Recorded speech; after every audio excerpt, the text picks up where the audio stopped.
မြန်မာပြည်က indie filmmaker တယောက်ဖြစ်တဲ့ကိုနောင်ရဲ့ tutorial 1မှာပါတဲ့ဒီ animation လေးကိုကျွန်တော်အဖတ်မှာပြန်ပြီးတော့ recreate လုပ်ပြမှာဖြစ်ပါတယ် Number 3, camera angle. Number 4, fixed camera. Number 5, lighting. Number 6, color. Number 7, sound design. ပထမဆုံးဖောင်ကိုသွားမယ်အဲ့ဒီက import နေမယ်ဖောင်ကိုနေမယ်ပြီးရင်ကျွန်တော်လုံးမယ် audio clip ကို open မယ်အဲတော့ကျွန်တော်စာသား composition တခုခေါ်မှာပေါ့နော် new composition ကိုနေမယ် tag composition ဆိုပြီးတော့နာမည်ပေးထားမယ်သူ့ရဲ့ weight ကိုတော့1000ထားမယ်အမြင့်ကိုတော့ကျွန်တော်3000ထားမယ် frame rate ကိုတော့30 duration ကိုတော့20 second ထားမယ်ပြီးရင် okay ကိုနေမယ်ဒီထဲမှာပထမဆုံးစာသားရေးဖို့အတွက်ဒီ icon လေးကိုနေမယ်ပြီးရင်12345ခွန်ကိုကျွန်တော် enter ခောက်ပြီးရေးမယ်ဒီမှာဆိုရင် anchor word လေးကိုအလဲကျအောင် command option home ကိုနေမယ်ပြီးရင် center in view ဖြစ်အောင် command home ကိုနေမယ်ဒါဆိုရင်ဒီစာသားက composition ရဲ့အလဲကောင်မှာရှိနေမှာဖြစ်ပါတယ်ပြီးရင် left arrow လေးနဲ့သူ့ကိုနည်းနည်းဒီကိုရွှေ့ထားမယ်ဒီ layer ကိုပဲကျွန်တော် control D နဲ့ပွားမယ်ပြီးရင်ဒီဘက်ကိုရွှေ့မယ်ဒီကိုတော့ကျွန်တော်စာသားတွေရေးမယ်ဒီမှာတော့စာသားကတော့ long clip သူ့ကိုမြင်အောင်နည်းနည်းဒီဘက်ကိုရွှေ့မယ်ပြီးရင် B row ပြီးရင် camera angle နံပါတ်4က fake camera နံပါတ်5က Latin ပြီးရင် color နောက်ဆုံးတော့ sound design ပဲဖြစ်ပါတယ်သူတို့ကတော့အရွယ်စား100လောက်ပဲထားမယ်သူတို့အားလုံးကိုတော့ဘယ်ဘက်ကိုပဲအလားမှချိန်ထားတယ်ပြီးရင်ခုနလိုပဲ command option home ကိုနေမယ်ပြီးရင် command home ကိုနေမယ်သူတို့ကိုညာဘက်ကိုနည်းလေးရွှေ့မယ်ပြီးရင်နံပါတ်တွေနဲ့ညီအောင်ချိန်ညီပေးမယ်ပြီးရင်ဒီစာသားတွေကိုကျွန်တော်အခုချင်းစီခွဲထုတ်မှာပေါ့နော်ဒီမှာဆိုရင်တော့တစ်လုံးချင်းစီရေးရမှာပေါ့နော်ဒီမှာကျွန်တော်မှာ plugin သုံးပြီးတော့ခွဲထုတ်မှာမို့တစ်ခါလေးရေးရပါတော့ဒီလိုကိုမှ plugin မရှိသေးဘူးဆိုရင်လည်းကိုကတော့တစ်လုံးချင်းစီရေးပြီးတော့ပြန်ပြီးတော့စီလို့ရပါတော့ဒီမှာဆိုရင် Windows တွေက Tab Explorer ဆိုတဲ့ plugin တွေကိုသုံးပြီးတော့ခွဲထုတ်မှာဖြစ်ပါတယ်ဒီမှာဆိုရင်တော့ split ကိုကျွန်တော်အတန်းလာပဲယူထားတယ်ပြီးရင်layer order ကိုတော့ photo to door ကိုပဲယူမယ်ပြီးရင် apply ကိုနေမယ်ဒီမှာဆိုရင်12356ခွန်က auto layer အနေနဲ့ကွဲထွက်သွားပါတော့ဒီစာသားတွေကိုလည်းကျွန်တော်အလုပ်လုပ်မယ်ဒီစာသားတွေကိုဘာလို့ခွဲထုတ်လဲဆိုတော့ကျွန်တော်တို့ gradient run ဆိုတဲ့ effect လေးပေးမှာပေါ့နော် effect ပေးတဲ့အခါမှာတစ်ခုချင်းစီဖြစ်နေဖို့လိုတယ်ပေါ့နော်gradient run ကိုဆွဲထည့်ဖို့အတွက်ကျွန်တော် effect ထဲရ gradient run ဆိုပြီးရှာမယ်တော့ဒီဟာလေးပေါ်တယ်ဆိုတာ plugin သုံးတာပေါ့နော်ဒါကလို့ကိုယ်မှာ plugin မရှိသေးဘူးဆိုရင်လည်းဒီမှာ FM preset တွေကိုသွားပြီးတော့ရှာလို့ရပါတော့FM preset လေးမပေါ်ဆိုရင်လည်း Windows တွေကိုသွားမယ်ပြီးရင်ဒီမှာ FM preset လေးကိုအမှန်လေးချထားဖို့လုပ်ရပါတော့ဒီမှာဆိုရင် effect setting လေးကြာလာပါတော့ပေါ်ဆုံး color လေးကိုတော့ကျွန်တော်အဝါရောင်ဖြော့လေးထားမှာပေါ့နော်အောက်ကအရောင်ကိုတော့စိမ်းရင်းရောင်လေးကိုထားမယ်ပြီးရင်တို့ရဲ့ position ကိုဒီအပေါ်ပြန်ထားမယ်ကျန်တဲ့စာသားတွေကိုလည်းအလုပ်လုပ်မယ်ဒါကြောင့်မို့ဒီ layer တွေကကျွန်တော်ဒီ effect ကို copy လုပ်မယ် command C ကိုနေမယ်အောက်မှာရှိတဲ့ video တွေကို command V ကိုနှိပ်ပြီးတော့ paste လုပ်မယ်ဒီမှာဆိုရင်အရောင်ကတွဲ position မှားနေပါတော့ဒီ position လေးကိုပြန်ပြီးတော့ရွှေ့မှာပေါ့နော်ရှေ့ရလိုမျိုးပဲဒီ layer ရဲ့ effect ကို command C နဲ့ copy ပွားမယ်ပြီးရင်အောက် layer ဖြစ်တဲ့ camera angle တွေကို command V နဲ့ပြီးတော့ထည့်မယ်ပြီးရင် position လေးကိုရွှေ့မယ်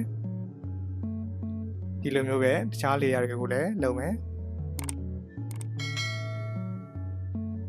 ဆုံးပြီးသွားတဲ့အခါမှာကျွန်တော်ဒါလေးကိုဒီ layer တွေကိုကျွန်တော် pre combo လုပ်မယ် right click ကိုနှိပ်မယ် pre combo ကိုနှိပ်မယ်ပြီးတာနဲ့ okay ကိုနှိပ်မယ်ဒီ layer တွေကိုကျွန်တော်နားတစ်ခုနဲ့သွားချိန်မယ်ဒါကြောင့်မို့သူတို့ရဲ့ပေါ်ထက်မှာနားတစ်ခုကိုခေါ်မယ် bracket လေးကိုနေမယ် နောက် object ကိုခေါ်မယ်ပြီးရင်ဒီ layer တွေကို select လုပ်မယ်ပဲနဲ့ချိန်မယ်ဒါဆိုရင်ဒီ layer တွေအကုန်လုံးကနားရွှေ့တာနဲ့ auto ရွေ့သွားပါတော့စာသားလေးကိုနည်းနည်းလေးပေါ့နော်အချောင်းလေးတက်တော့လေးဖြစ်သွားအောင်ကျွန်တော်ဒီ glow effect လေးထည့်မယ်သူ့ရဲ့ radius ကိုတော့ကျွန်တော်300လောက်ပဲထည့်မယ် exposure ကိုတော့ 0.05 လောက်ပဲထားမယ်တွင်တည်သွားတာပေါ့နော်ဒီ glow ပါလာတယ်ပါလာပေါ့နော်ပြီးရင်တခြား layer တွေကိုလည်းဒီ glow effect ထည့်မယ်ဒါကြောင့်မို့ဒါကို command C နဲ့ copy လုပ်မယ်ပြီးရင်တခြား layer တွေ select လုပ်ပြီးတော့ command V နဲ့ပြီးတော့ paste လုပ်မယ်ဦးနောင်နောင်ရဲ့ view တွေကလည်းမျိုးပဲဒီတက်လီစာသား layer လေးရပါတော့လှုပ်စီလေးဖြစ်အောင်ကျွန်တော် web care ပေးပါမယ်နော်ဒီနေ့မှာ web care ကိုကျွန်တော်အပေါက်အောက်ကိုပဲweb care ပေးမှဖြစ်တဲ့ကြောင့်မို့ကျွန်တော်ဒီ position ကို separate dimension လုပ်ပါမယ်နော်ဒီ position ကို back layer ကိုနေမယ်ဒီမှာ separate dimension ကိုနေမယ်ဒါဆိုရင်ဒီမှာဆိုရင် dimension တစ်ခုကြာလာပါနော်အဲ position နဲ့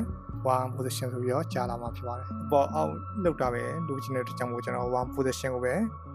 ဝယ်ခဲ့ပေးမယ်ဒါကြောင့်မို့ option ကိုနှိပ်ထားပြီးတော့ delete တစ်ချက်နှိပ်မယ်ဒါဆိုရင် expression လေးကြာလာပါနော်ဝယ်ခဲ့ဆိုရရှာမယ်သူ့ရဲ့ပမာဏကိုတော့ 1/4,30 လောက်ထားမယ် okay ဒါဆိုရင်စာသားလေးကလောက်သွားပြီဖြစ်ပါတယ်ဒါဆိုရင်တော့ကျွန်တော်တို့စာသား composition အတွက်ကူပြီးသွားပြီနောက်တစ်ခုကတော့ circle composition တစ်ခုဖန်နေမယ်သူ့ကိုတော့ပုံမှန်1920 1980ကိုပဲကျွန်တော်ပေးမှာပေါ့နော်စနာရီကတော့တူတူပဲ30 frame 20 second ပြင် okay ကိုနေမယ် circle shape အတွက် black လေးကိုနေမယ် new ကိုနေမယ်ပြင် shape လေးကိုနေမယ်ဒီမှာ shape လေးကဘယ်လို shape လေးရလဲ circle လား rectangle လားဆိုတော့ပုံမဖော်ရသေးဘူးဒါကြောင့်မို့ဒီအောက်ကလေးကိုနေမယ်ပြင် s ဆိုတာလေးကိုနေမယ်Alice ဆိုတဲ့ circle လေးကိုနေမယ်ဒီ circle ကိုကျွန်တော်တို့ store လေးပေးမယ်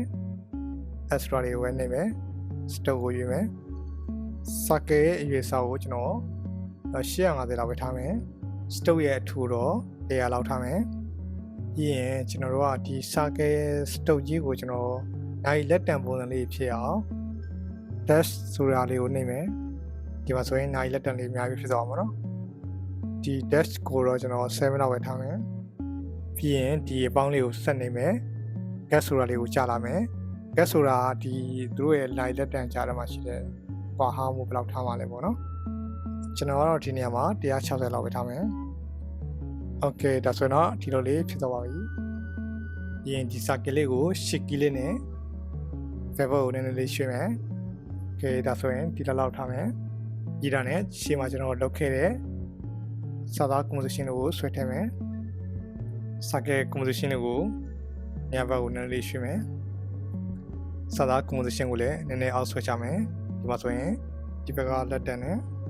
နံပါတ်1နဲ့တန်တန်လေးဖြစ်နေပို့လို့ရပေါ့နော်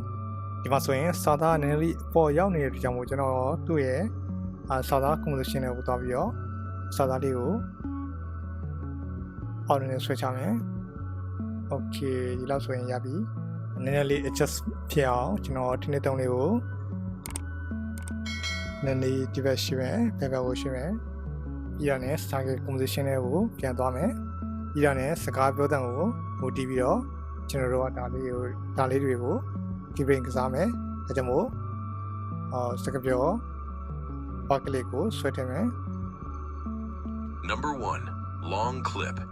ဆိုရင် number 1ဆိုတော့1 second လောက်မှာ keyframe ကိုပေးမယ်ဒီမှာဆိုရင် circle ဆိုတော့သူ့ကို rotation ကိုပဲ keyframe ပေးမှာပေါ့နော်အော်ဝင်နေမယ်ဒီမှာ rotation ဆိုပြီးပေါ်လာတယ်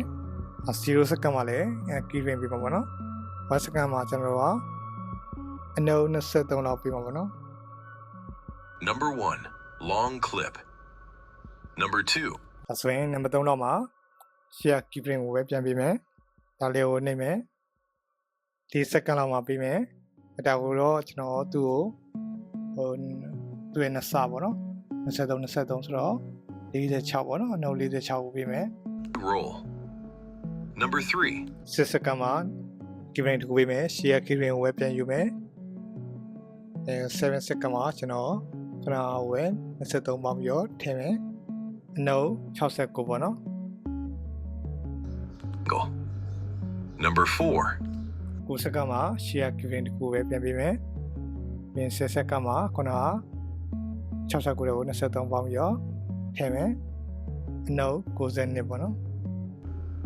Number 5. ပြင်စက္ကန့်မှာ giving တခုပေးမယ် share giving ကိုပြန်ယူမယ်73စက္ကန့်မှာကျွန်တော်23ဝင်ပေါင်းပြီးတော့ပြန်ထည့်မယ်ပေါ့နော် share လို့ပဲ Number 6. ပြင်15စက္ကန့်မှာ giving share giving တခုပေးမယ်ပြင်16စက္ကန့်မှာ23ပေါင်းပြီးတော့ giving ပေးမယ်အနှုတ်38ပေါ့နော် Number 7. ဒီမှာဆိုရင်စက္ကန့်မှာgiving တခုပေးမယ်18စက္ကန့်မှာ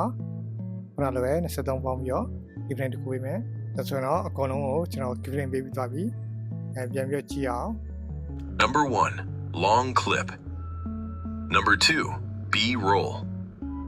Number 3. Camera angle. ပြီးရင်ဒီ giving အားလုံးကို select all လုပ်မယ် ECE ကိုနေမယ်ပြီးရင် right click ကိုနေမယ် iframe velocity ကိုနေမယ်65ပေးပြီးတော့ okay နေမယ် okay ပြီးသွားပြီဒါဆိုရင်စာသား composition ကိုလည်းဒီလိုမျိုးပဲ giving ပေးကစားမယ်စာသား composition ကိုတော့ကျွန်တော် rotation mode တော့သူကတော့ position ပေါ့နော်အပေါ်အောက်သွားတဲ့ position ဖြစ်သွားပြီ position ရဲ့ shortcut key ပြီးကိုနေမယ် position လေးပေါ်လာပြီခုနလိုပဲ0 second 1 second မှာ giving ကိုပေးမယ်0 second မှာကျွန်တော်စာသားလေးကိုနည်းနည်းအောက်ချမယ် Number 1. Long clip. ပြီးရင် giving ကိုပြန်နေမယ်ပြီးရင် number 2ကိုပြန်တက်မယ်ဒီမှာဆိုရင်တော့ကျွန်တော် position အတိအကျမပြောတော့ဘူးဒီဘက်ကလက်တန်လေးနဲ့ဒီဘက်က number လေးတွေညီတော့လုပ်ပေးလိုက်ရုံပဲပေါ့နော်ကံမဟုတ်လဲ share giving ကိုပဲမနှိပ်မယ်ပြီးရင်နောက်က giving ကိုလည်းအပေါ်ပို့မယ်အားတော့လောက်တက်မယ်လို့ထင်ပါတယ်ကျွန်တော်ဒါလေးကိုcamera လေးပြမယ်နောက်ဆုံးပြီးတော့ရင်ခုနလိုပဲ keyframe အားလုံးကို select လုပ်ပြီးတော့ ECE ပေးမယ်ပြီးရင် keyframe velocity ကို65ပေးပြီးတော့လောက်လိုက်ရမှာပေါ့နော်ကဲဒါဆိုရင်ကျွန်တော်ချက်ကြည့်လိုက်ရအောင် Number 1. Long clip. Number 2. B-roll. Number 3. Camera angle. Number 4. Fixed camera. Number 5. Lighting. Number 6. Color. Number 7. Sound design. ဒါဆိုရင်တော့ဒီ keyframe ပေးတယ် composition တွေပြီးသွားပြီပေါ့နော်နောက်ဆုံးတစ်ခုကတော့ panel composition ပေါ့နော် position ကိုသွားမယ် new ကိုနေမယ်panel composition ကိုနာမည်ပေးမယ်ပြီးရင် okay ကိုနေမယ်ပြီးရင် circle composition လေးကိုဆွဲထည့်မယ်ဒီညလေးမှာကျွန်တော်နာရီလက်တန်အချီစားပေါ့နော်လက်တန်အချီ shape လေးကိုဆွဲမယ်သူကတော့ကျွန်တော်စိမ်းရောင်လေးပေးထားမယ်ဒီ rectangle လေးကို round နဲ့ဖြစ်အောင်ကျွန်တော် round နဲ့ကိုသွားပြီးတော့50လောက်ပေးကြည့်မယ်နည်းနည်းလေးများသွားပါတော့ပြန်ရှော့မယ်10လောက်ပေးကြည့်မယ် okay ဒါဆိုရင်နောက်ထပ် shape လေးလေးပေါ့နော်သူရဲ့ပိတ်လေးပေါ့ကျွန်တော် shape လေးရတဲ့အနေနဲ့မခေါ်တော့ဒီတဲ့ကိုပဲ shape လေးတစ်ခုကိုပဲပေါင်းရောဆွဲမယ် okay ဒါဆိုရင်ဒီမှာ shape လေးရတစ်ခုကိုပဲ rectangle တစ်ခုပေါ့နော် rectangle 1နဲ့ rectangle 2ဆိုပြီးတော့ရှိမယ်သူကိုရှာရလွယ်အောင်ကျွန်တော် hand shape ဆိုပြီးတော့နာမည်ပေးထားမယ်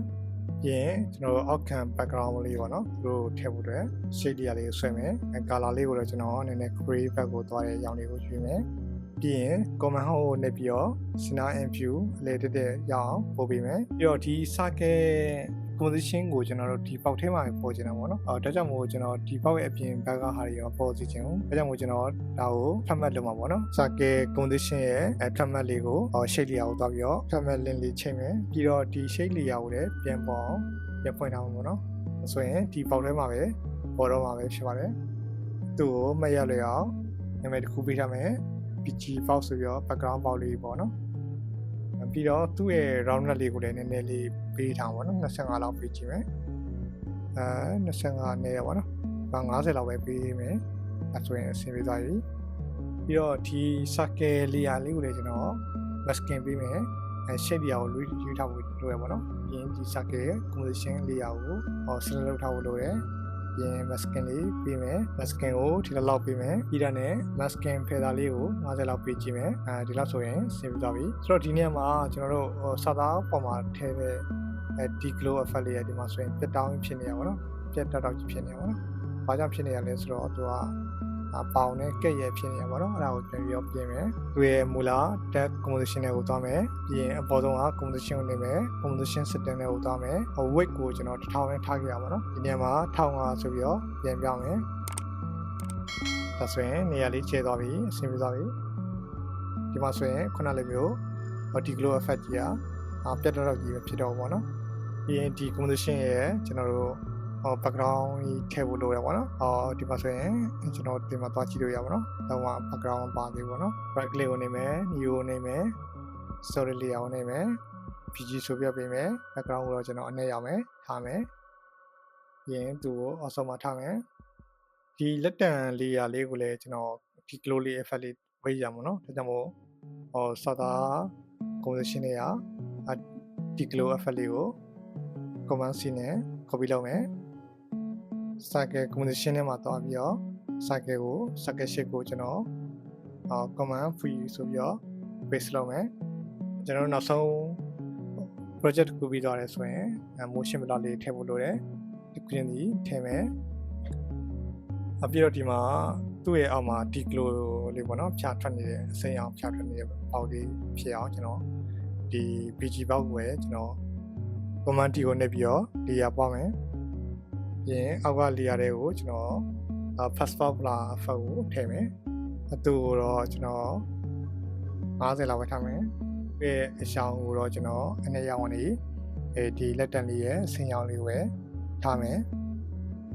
blur effect လေးနည်းနည်းများရဲဆိုရင်ဒီမှာဆိုရင်30လောက်သွား short ထားလို့ရပါဘောနော်โอเคဒါဆိုတော့ကျွန်တော်တို့ပြီးသွားပြီပါနော်ချက်ကြည့်အောင် Number 1, long clip.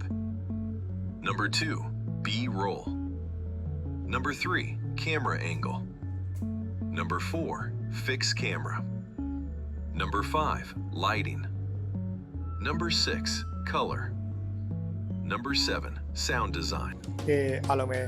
ဒါတော့ကိုနောင်နောင်ရဲ့ video ထဲမှာပါတဲ့ motion graphic ကိုပြန်ပြီးတော့ recreate လုပ်ထားတာဖြစ်ပါတယ်အားလုံးလည်းလက်လုပ်တဲ့မယ်လို့ထင်ပါတယ်ခင်ဗျလောက်တတာရှိရင်မသိတာရှိရင် comment မှာချရေးခဲ့လို့ရပါတယ်ဒီ video လေးကိုစောင့်အောင်ကြည့်ပေးကြတဲ့အတွက်အားလုံးကိုကျေးဇူးတင်ပါတယ်ခင်ဗျနောက် video မှာပြန်လည်ဆုံတွေ့ကြပါမယ်